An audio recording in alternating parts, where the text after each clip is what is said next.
Well, we're here in lovely Berlin for a new episode of Ocean Currents, but we're going to do something that I think is appropriate for being here in Europe. We're going to introduce ourselves in another language, okay? Bienvenidos a este episodio de Corrientes Oceánicas.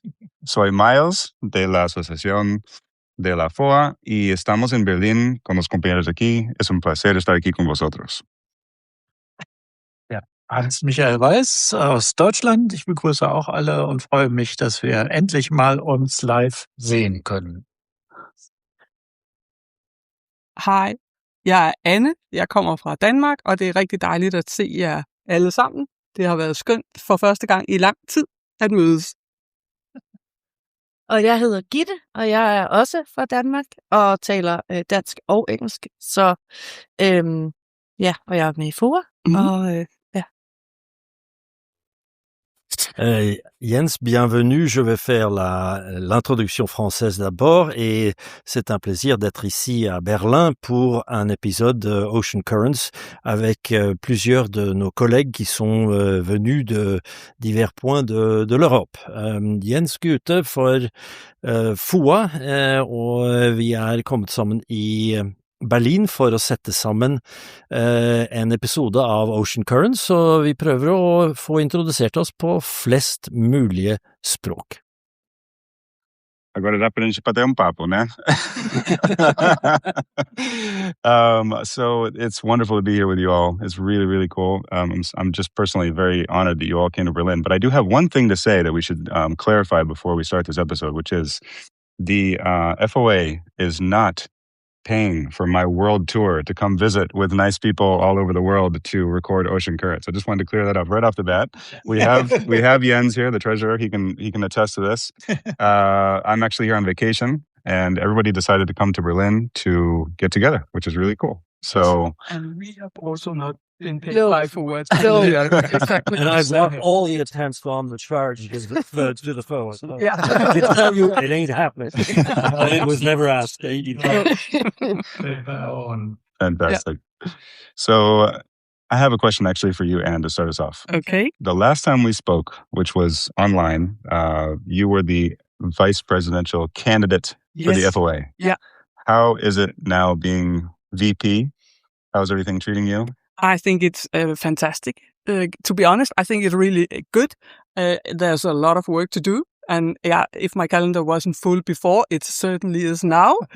But it's also super interesting to work with all the volunteers, with the Infobox team, with you guys. And it's amazing to see how a community can work in this way. It's really, really super. Amazing. And Jens, up in Norway, what's the latest? How are things going? Well, I have to echo what Anna was saying about a community. It is amazing how a bunch of completely different people can pull together resources and make something work against all odds, and God knows there's been enough of them. And so I guess I was fortunate in the fact that I had started the Norwegian club with now 421 members. We're only on 390 cars, so we've got some cleanup to do. And then Christian came along, and we started talking with the US side. And suddenly we have a community. We have what I would call a virtual car company that is flourishing despite all the stuff that's been thrown at us. It's really true. There's been challenge after challenge, but things are really coming together in a fantastic way. Yeah. It's really nice to see.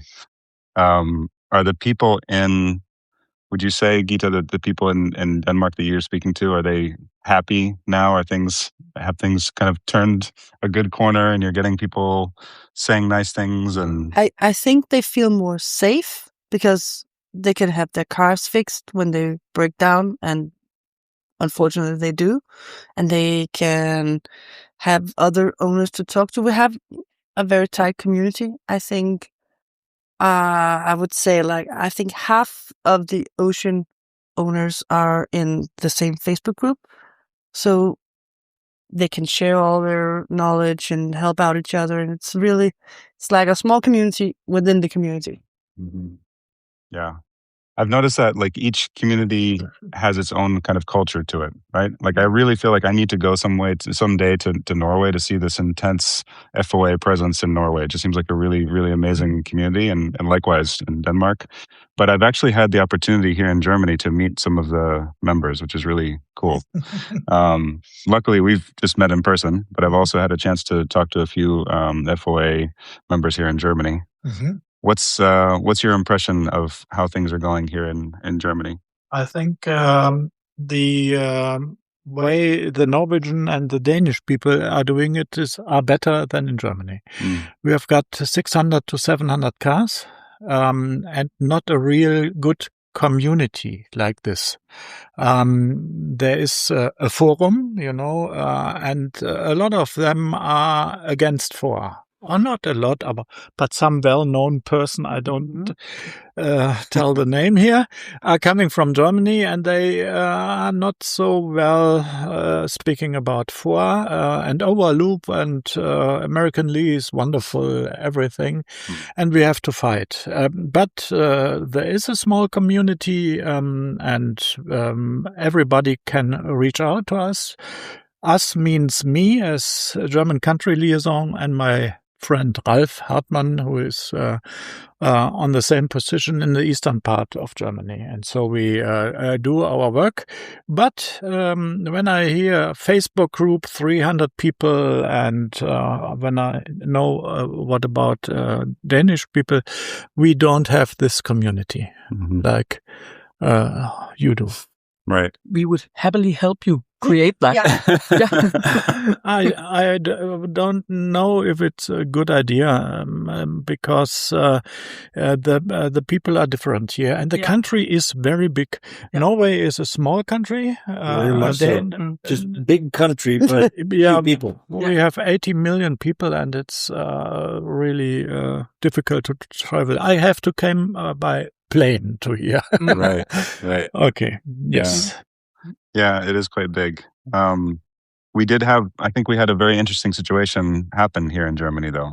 So, without going into specifics, there was an individual who had used another tool to try to fix something with his car, and that other tool actually caused his car to be bricked. And there is no real support provided by other services, in the sense that if you use another tool and your car is bricked, you can try to get support from people you know in the community, other people who have a Fisker Ocean, maybe even a service tech. But I think one of the things that sets the FOA apart is that in just a series of messages, all of a sudden his issue was known across this whole spectrum of people, and a lot of people with a lot of really deep knowledge on the car. And we're really close now to fixing this individual's car. In fact, we had a few technical support sessions last night, and I think we will be able to support him and get him back on the road, which is fantastic. So that's, I think, where the FOA really is a wonderful organization that way. Wonderful. Yeah. So it's good to see. But Jens, going back to you for a minute, I know that you've been working really hard on these brake pads. So let's just start off by saying you're the treasurer. You're handling brake pads. This doesn't sound like for my sins of sticking my neck out when I shouldn't be doing it. I end up, I usually say I'm a solution looking for a problem, and that's unfortunately very true. So I get myself into, voluntarily and stupidly, but it's very interesting, into these procurement or, fix something situations. And for example, 4,000 key fobs and 8,000 NFC cards, doing a central buy with Chevalier in 5 different currencies to be delivered to 8 different countries. So, and, it keeps, I retired last year, so it keeps me from having dementia, that's for sure. And it's actually using stuff that I used in my former lives, and I'm actually reasonably okay at. So it's fun. It takes too much time. Don't talk to my wife about that, but it puts together a community which needs stuff and we need to pool our resources. So, find the brake pads. It's taken a million years to do. And, unfortunately, I've become an expert in brake pad technical details for good and bad. And I think it's very important here to say that anything that the FOA gets involved with through its affiliated parts companies, we're not going to source parts that the car wasn't designed for or with and try to procure inferior parts. And that's why we've been working very hard to make sure that happens. So more to follow on the brake pads, etc. But next thing is we're going to go to rotors. We got to make sure that the rotors are good, solid, and they're going to need replacement in not too long. And every country that our car's in is going to have, mandatory DMV, MOT, national road standard inspections after 2, 3, 4 years, whatever the legal requirement is in that country. And we're all going to sooner or later need new discs / rotors, as they call in some countries. And we've got to be prepared for that. But we've got to get through the brakes first. But we're already doing stuff for the next rotor project. And as treasurer, just to finish that, I view myself as the stinky compliance-focused finance minister that is, Dr. No, and we've got to have a good view on managing the owner's resources because we are accountable to them. Okay? And there's a lot of complexity there because you're talking about parts that normally a car company would be handling, and all of the compliance and regulations and certificates and imports and all of the things that we have to deal with, right, as an organization would normally be done by a company with people who are paid full time to do those positions, right? But we're figuring it out, which is amazing. Yeah. Thank you, Jens. Yeah. But it's nice to have somebody to spare to talk to about this, and when we went through the contracts, when we looked at the materials, when we looked at how are they done and so on, is this company okay and so on. It's nice to have somebody to talk with and not just be a sole man working on that. So it's been really good working together with Jens on this. Yeah. Well, listen, we're in Berlin, and it's amazing that you have this car rental company called Miles. Yeah.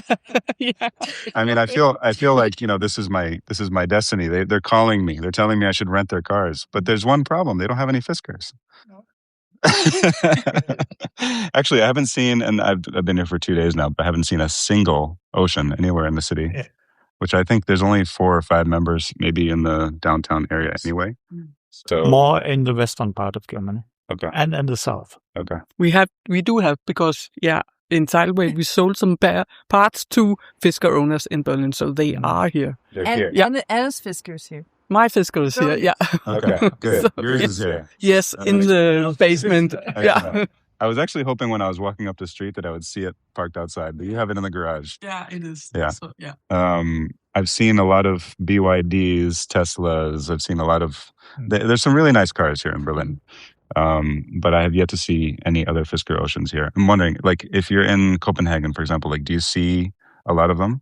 Yeah. Yeah, and we always wave okay. one another. Yeah. And I went to IKEA last weekend, and I met one of the other Ocean owners because I had to buy something very, very long. So I just pulled down the rear window and just had it sticking out the window. Nice. And people were like, what? Awesome. Yeah, you can do that with that car. Awesome. Yeah, and even in my small community, I think within fewer miles, I think we have 4 or 5 Oceans, and that's outside Copenhagen. So yeah. Okay.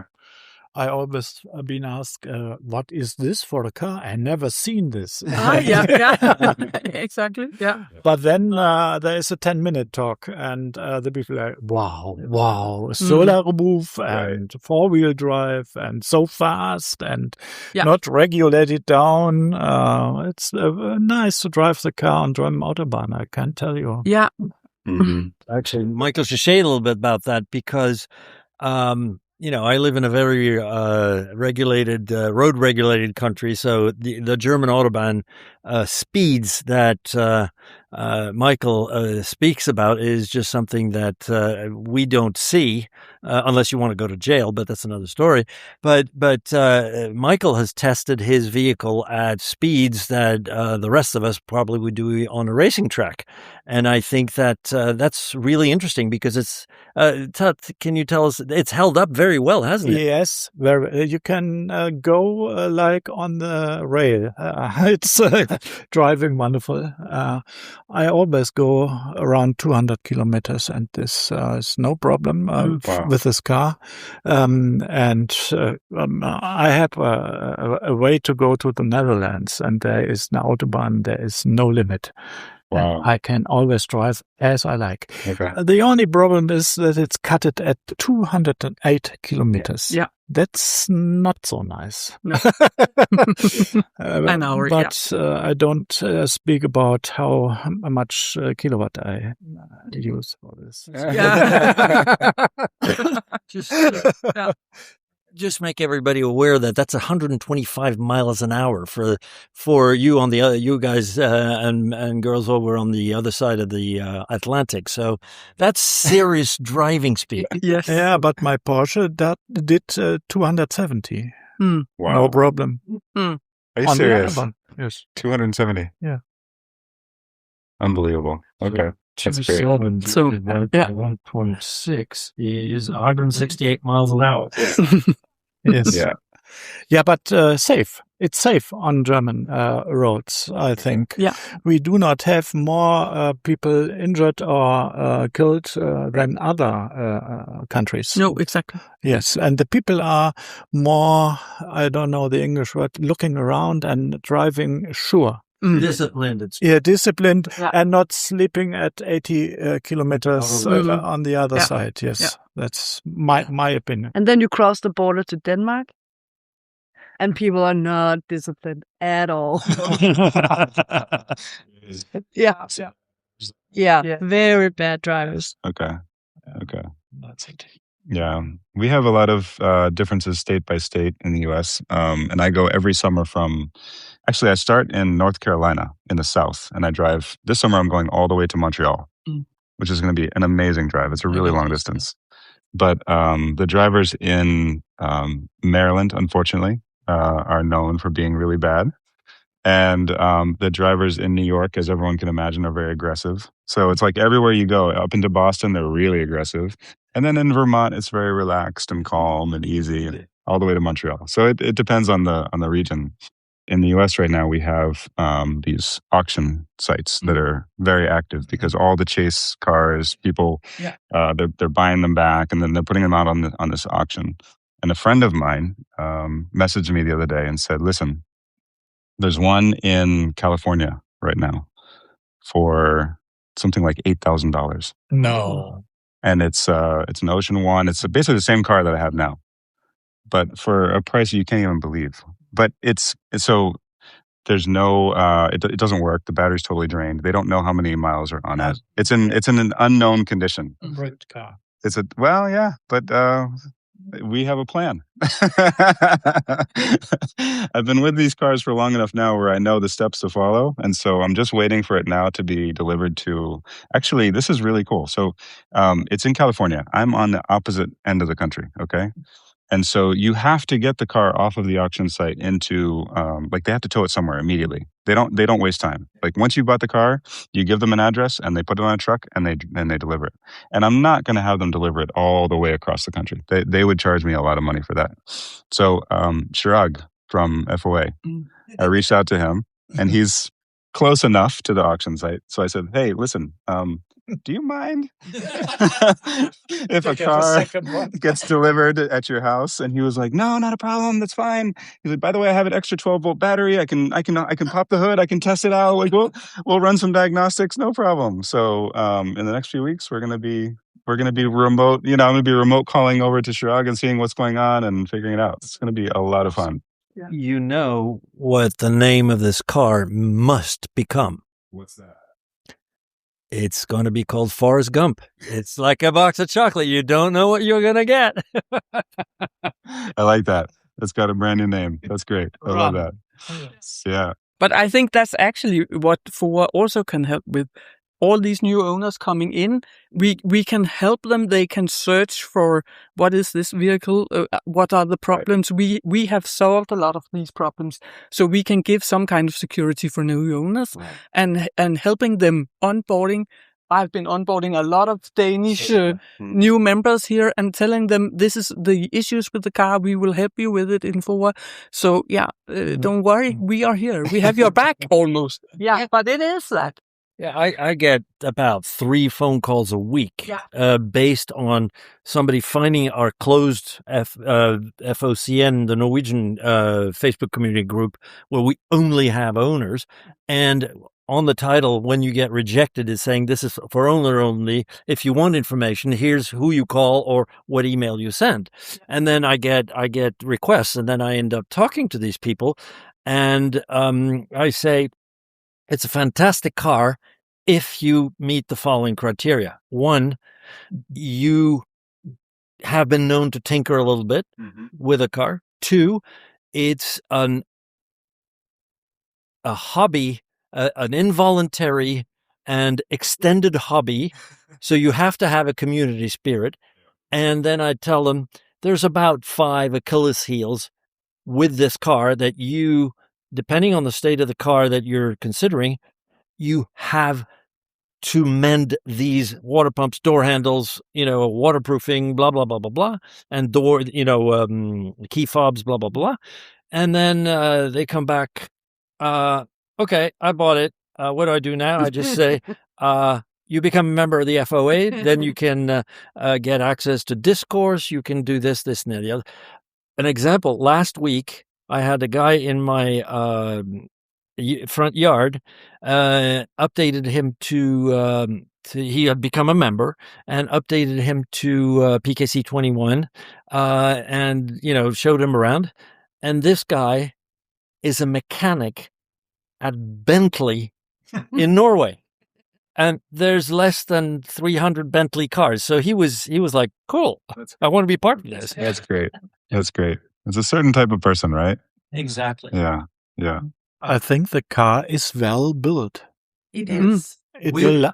With some small issues. Of any part that Geeta Gupta Fisker cheaped out on and changed out. We're talking batteries and other things. But anyway, that was a catty comment. That you Magna in Austria built them well. Yeah. I think we have the TÜV in Germany, and every 3 or 2 years you have to go there and they prove it. I think we will not have a lot of problems. No, with the brakes, okay, maybe the calipers, but the rest, I think it will be stable. I couldn't agree more. I agree. It is a very built car, and I do think that when we have these inspections also in Denmark, we have them 4 years after the first registration. I do think that they will come through. Yeah, definitely. Yeah, better than Tesla. Yeah. Yeah. Well, the build quality is much better than Tesla. Yeah, exactly. Yeah. You know this because your husband has a Tesla, right? Yeah, and his dashboard is like, it's not aligned to the sides. There's this fake tree something in the car and on the dashboard, and it's not aligned on the sides. So it's like, I mean, come on, how hard can it be? Yeah. Made in a hurry. So I originally bought a Model 3 before I got the Fisker. I had a Model 3. And I felt like it was a good car in the sense that like it gets you around and it's efficient and the software is good. Yeah. But I really felt like the build quality wasn't good. It felt like a cheap car on the inside. And it is a cheap car. on the inside and on the outside. Yeah. So, I mean, I had it for maybe 6 months, and I'd been following this whole thing, you guys, basically.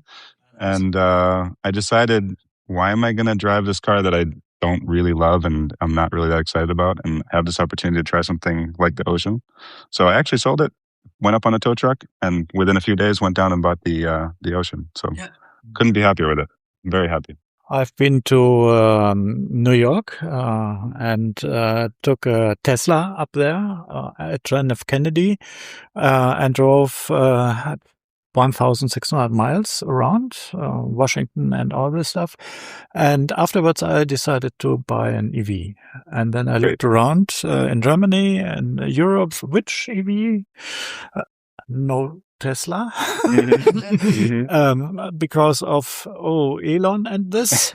No Chinese car, And then I saw advertising for the Fisker.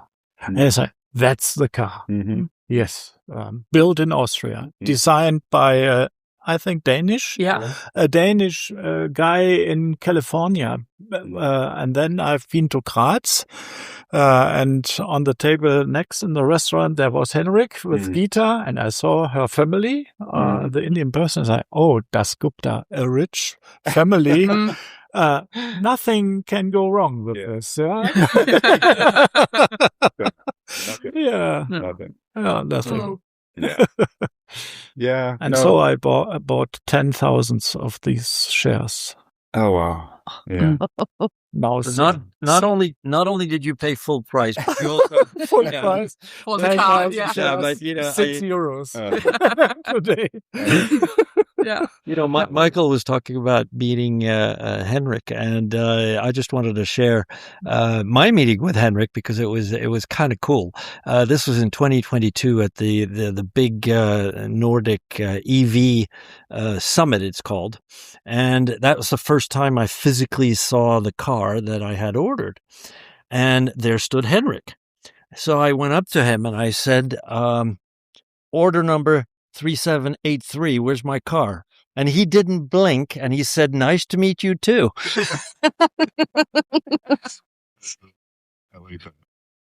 And you told me something the other day, Gita, that it stuck with me, that Fisker means fisherman, right? Yeah. Yes. Yeah. That's Fisker. really cool. Yeah. Interesting. And it's a common name. Like, in Denmark, it's a really common common. name. Okay. Yeah. So that influenced, you think, a lot of people to buy the car? In Denmark, yeah. Yeah. He's like, I don't know what you have in America, but in Denmark, we actually have another Dane called Ole Henriksen, who also lives in California, or maybe he moved back, I don't know. But he's this beauty guy. I think he's 200 years old, but he's in really good shape. So he looks like he's 15. Okay. And everyone just loves him because he's very, has a lot of charisma. And yeah. And I think that Henrik is like the Ole Henriksen of the world. So people bought the car, at least in Denmark, because, he's Danish. He's like, he has authority. We believe in him. He has a lot of success. And he designed some very And he nice... designed some... His history of cars is like... Legendary, right? Yeah, I'm a big fan of Aston Martin. And I actually bought the Ocean because it's as close as I'll ever get to owning an Aston Martin. Nice. Okay. Yeah. And will there be this spring, or as the weather gets nicer, will there be more of these pancake and wine meetups that you guys do? Yeah. I need to come back for that. I need to see what those are like. I couldn't believe the videos you were taking. Like, there were so many cars in that field. I think we had like 52 or something at that meetup. In one meeting. Yeah. One meeting. Yeah. Wow. Yeah. So actually, we do throw some good and nice vibes when we meet, exactly. And I think actually that some of the new buyers buying this Fisker also bought it because, we had these meetups. It's like being in a veteran automobile club, but we are not veterans. But it is so. If you have an old VV bubble or something like that, then you also do meetups and meet and kick some tires or something like that. And that's the same feeling that I think people also want to have, actually. Right. Mm-hmm. Yeah, we talked about doing a barbecue actually this summer. Yes. Amazing. But of those people that show up, they're not all FOA, right? Like there's people who have a very kind of independent mindset. I think for most parts they are a member of FOA, and then some are not. But what the activities we usually do, like the PKC 21 update, is for FOA only. So most people are, or they show up because they want to become a member, but they don't know how to do it, so we help them out. And knowing Gita, if any non-member comes into a thing, they leave as a member. But I think we cannot stress the community spirit, being part of something weird and different, because it's just not a piece of metal and plastic and electrons. It is, for example, when we did the key fob meetups, more than a year ago, you had, in my country, we had 68 people show up. We had been able to borrow a whole, a deserted garage hall from one of our partners, and we made 3 lanes. I went to the, what you would call it, the AAA in Norway, and borrowed road cones, like the ones you navigate when you go onto a ferry. So we had lane 1 that was just key fobs, lane 2 was key fobs and diagnostics, and lane 3 was the doctor will see you in surgery. It was just amazing. That's great. And people just had a great time. So and that's part of, and I think it was alluded to a little bit earlier, namely that, if you see particularly American movies and you see about somebody who is a drinking problem, you see they go to an AA meeting. This is the car version of the AA, because like, hi, my name is Jens. I have a Fisker and I have a problem. And then the whole community through Facebook says, hello, Jens. Good to see you. What is your problem? It's all right. Yeah. I see too many of those movies, but I really believe that that's what the story is. That's kind of how the PKC 21 meetups felt like in the US too. It was very much like, okay, so PKC 21 is great, but by the way, I have like 17 problems I need to talk to you about. So this has been happening. It's crazy. Yeah. But it was also very positive and warm. Like people were so happy to be there. So I don't know. It was more fun than anything else. Like I couldn't keep up with trying to like take pictures, meet people, say hi, install updates, not mess up the updates because I'm talking to people. Yeah. I mean, it was a lot. Those were busy days. And I know here in Germany it was a little bit difficult with all the meetups because you have so big a distance than we have, of course. Yeah. So it is, of course, a problem. And some people do think, like in US or in North America, that it is a little bit far to drive to get these updates. And then, But I actually think we had 25 cars too on one meeting. Was good. Yeah, exactly. Yeah. But I think we found a really good path forward because we do all of this remote now. Yeah. Like we just ship a cable. That's all we need. And that people need to have a laptop. And then we can just help them out with like anything remote, which is insane.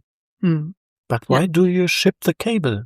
The cable is 25 euros. Yeah, but not everyone knows how to get the cable. 25 euros. Yes. Yeah. It's less than shipping.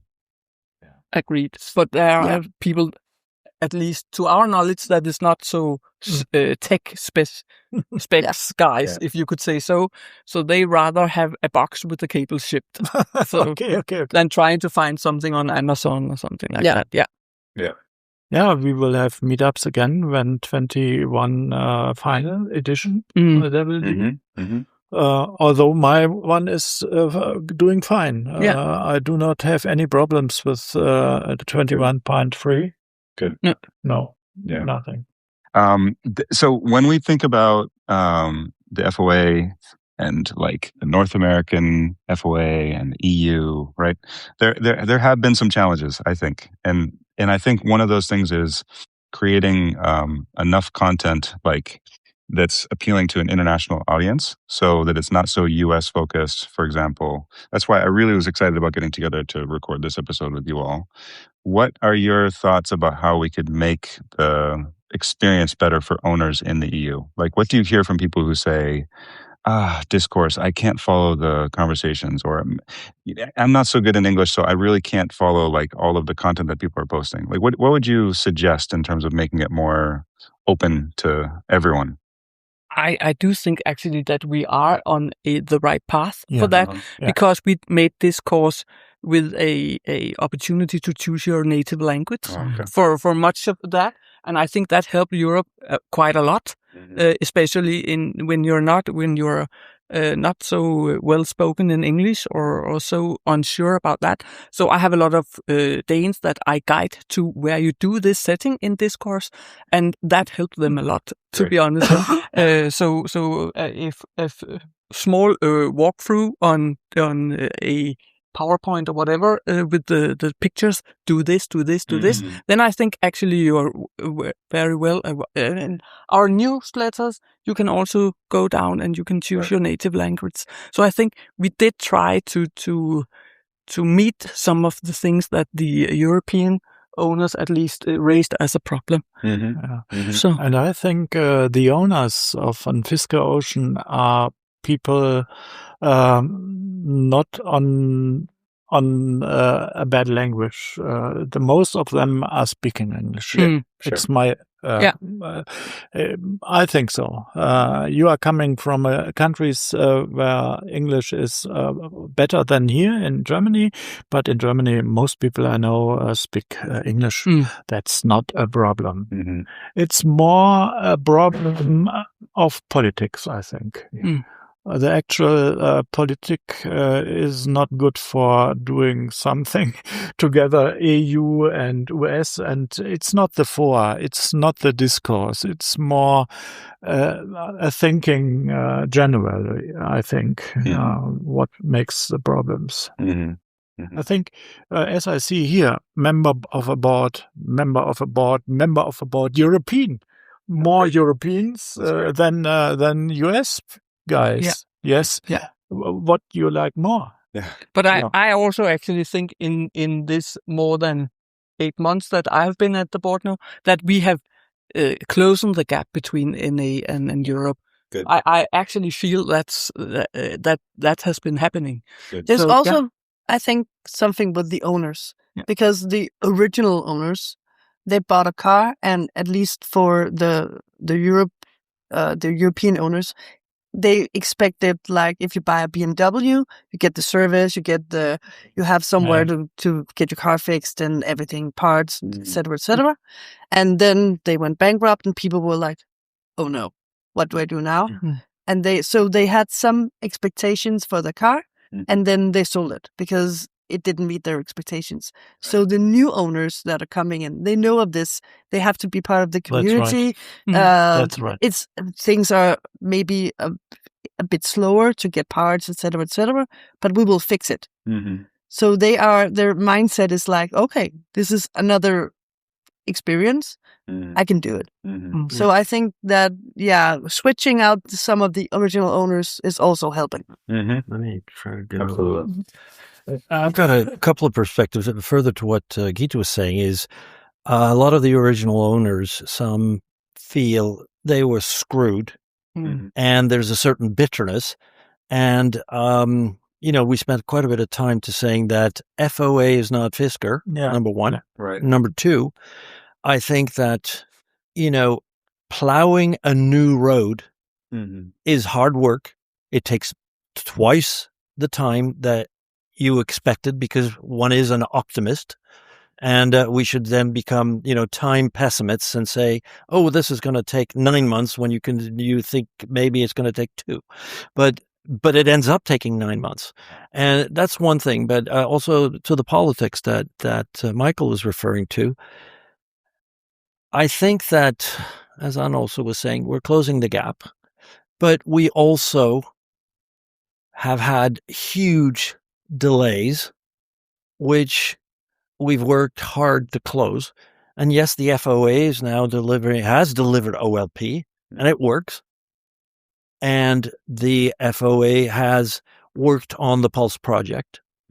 We delivered a key Fobs. We've addressed all of the 5 Achilles heels of the car. And now we're getting to delivering some of the things that Henrik Fisker failed to deliver in the car. Yep. So, and it's also managing expectations, and maybe we should, or we have taken it into ourselves and saying that we've got to do that better. And I also have to say, there will always be trolls, and they will shoot at anybody that moves on social media. So it doesn't matter. You can't do it 100% right because that's the way society is today. Yep. So you know. I think this is the only car after a bankruptcy which becomes better and better. True. Yeah. True. Yeah, It's you're crazy. totally right. And take an example of that.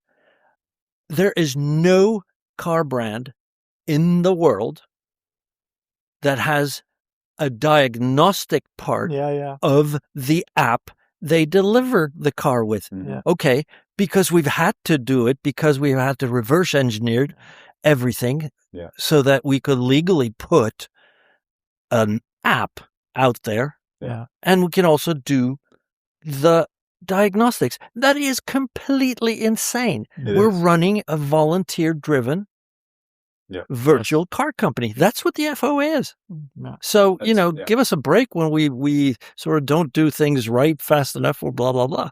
We're trying. That's for sure. We're trying, and we're offering something that other cars just simply don't have. And I was watching there's a YouTuber I really like who does EV repairs, but he does it on camera and he shows you exactly what he's doing. So you learn from him, and so he has all of these diagnostic tools on the table, and he's talking about the Nissan Leaf and the Chevy Bolt and Teslas and all the different tools he has to use in order to diagnose these cars.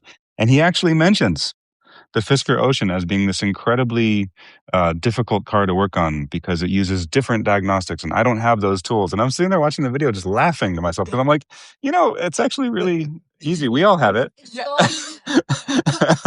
We have it. It's not that complicated. But I think he just has no clue. So he just thinks it's really complicated. So, oh well.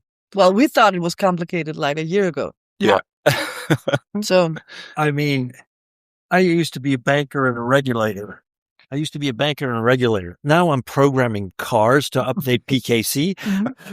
I've now, if you combine key fobs and PKC, I've touched over 200 cars. Some of the cars the same, twice, but it's completely insane, and it's fun. And I have to say, I have met so many fabulously fun, interesting, caring people and grateful people that I otherwise would not have met. And you actually go around with yourself and saying, this is a person I never would have met in a million years. And then you say, they're very different from me, but that makes me a better person because I connect with somebody which I normally wouldn't. Yeah. And I actually I'm enriched by that. I totally agree with you. Definitely. Yes. Yeah. We met a lot of new people, and we are here today. We're meeting you. Ralph would have loved to be here as well, but could unfortunately not. Yeah. And that's perfect. And I would happily meet owners. Actually, I just met Jens. I've known him for 2 years? Yes. We just met. Yeah, I think we should say this is a really unique podcast in the fact that none of the people here today have ever met each other in person. Yeah, but the two of you, your twin sisters, but three of us, and the last thing I wanted to say is, which is just an insane statement, but how many people do you meet in life who have developed an emotional connection to their car by hardship and by necessity to make things? I mean, this is my 7th EV. My first one was in 2010. This is the first time I ever had so much passion for a car, but it's because of necessity. But, that does something to you. Definitely. Yeah, I agree. Yeah. And actually, this summer, I was in holiday in Italy, and at this campsite where we were staying, another Fisker Ocean went on the small roads of this campsite in white, like mine. And I said, "Whoa! I have to go with him." And I run after him, and so my husband looked at me and said, "Oh my goodness, You are crazy." Yeah, totally crazy." But that's the community feel you have. Actually, it would have been so nice to meet another Open. Yeah. And he was actually from Austria, I think. So yeah, that was perfect. Yeah. Was it Michael? No, it was not Okay. Michael. No. No, I had this on Land's End. Yeah. But I was not there with my Fisker Ocean. But when you see a Fisker Ocean, you go and speak with the people. Exactly. The funny And this thing was an old guy. He didn't know anything about his car. I showed him 2 hours his car. Yes, it was fun. It's always fun. I have the other car that we have is a Volkswagen ID4, which you see a lot of here in Berlin. But when I first got that car, I used to do the same thing where I would see, because there weren't many of them when they first came out. So I'd see other owners and wave. And they would wave back because it was kind of fun. They were like early days. Now, if you do that, the person looks at you like, "What is the matter with you? What is wrong with you? I don't know you." But not with the Fisker, man. No, not with the Fisker. When my Ocean had the boot loop problem and we kind of bricked it, well, not bricked it, but none of the screens were working, so I couldn't drive it. I was driving around the Tesla, and I sometimes forgot I was driving around the Tesla. So when I saw an Ocean, I was like, guy recognized me. So he sent me a message on a messenger, and he was like, "Yeah, I saw you, but just remember when you're in the Tesla, people don't know who you are." Oh. That's so funny. Crazy. Yeah. Can I make just a recognition to, we have volunteers in the FOA. First of all, personally, I just find it amazing all the people who just jump forward and say, "I can help." That's number one. So thank you. Number two, those who are not necessarily, volunteers in a direct sense, but when you got Arturo, who got the STL, which is, the file for the 3D printer of, for example, the jack pads, that thing, propagated more than rabbits, and take another example. We've got people who are helping, some commercially, which is fine, great, to scan and make parts. I mean, take an example, the wheel arch cover, the black one on the front, that when you have a skirmish, not a collision, but just a skirmish, you break that orange reflector or you break that wheel arch thing. Okay. Very soon, we've already had the whole wheel arch thing scanned. Now, on the 11th of April, we're having the back side after you've taken it off so that we get the fastening points correct. So that's going to be, can you imagine having that big of a thing? And believe me, there is demand for that part. Yep. So I just want to say, it's amazing all the people who come up there, and also to finance their hobby on the 3D printing. I think that's fabulous. Right. And all the respect and gratitude to those people. Well, and in a funny way, too, this never would have happened in any other circumstance. Like if Fisker was still operating as a company, why wouldn't we be doing this? There's no reason. No, but exactly. People come together, and the software really is not going to change very much. I mean, Pulse is going to be a big leap. But then things will really stabilize. And I think what we can expect then is that more and more problems will be solved. Like people will figure out a solution for this problem or that problem. And then it's 3D printing parts and addressing software challenges. And then the car is just going to get better and better. So yeah, we're actually seeing that the ICC boot loop is not happening that much anymore. That's great. Yeah, like really not happening that much. Right. But no, thank you all for being part of this. This is really great. I'm glad we could do it. Thank you for flying all the way. And thank you for using your holiday time for us on this. Yes, definitely. Very nice. It's been really good. Okay. So, all right. Thank you. Thanks. Thank you. All right. Thank you.